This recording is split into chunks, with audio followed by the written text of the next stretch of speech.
My biggest career highlight from working at the Met Office is actually from something I did when I very first joined. So I joined as an intern in the summer of 2018, and one of the first projects I gave was to make an infographic detailing the impacts of climate change.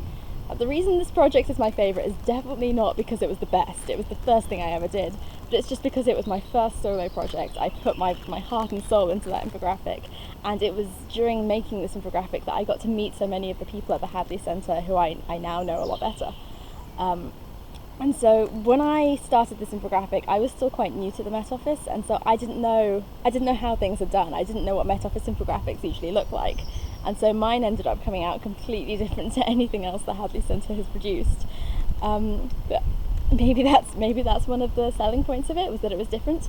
But what I came up with was this idea of concentric circles. So I had a circle in the middle, which was your drivers of climate change. So that's greenhouse gases and land use change mainly. And then if you go to the circle out, then you get the physical impacts. So that's things like flooding and droughts and fires. And then if you go one more out, that's where you get the impact on people. That's where you get the interesting circle, I think, which is where you get things like water shortages and climate migrants and flash floods that can destroy infrastructure. That's where you get the human stories and the impacts that people can really relate to.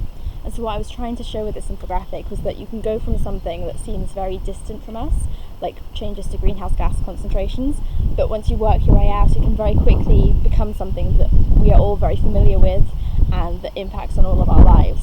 And I think for a first infographic it was not bad. I really enjoyed making it, and so that's definitely the thing that I will always look back on as my favourite project.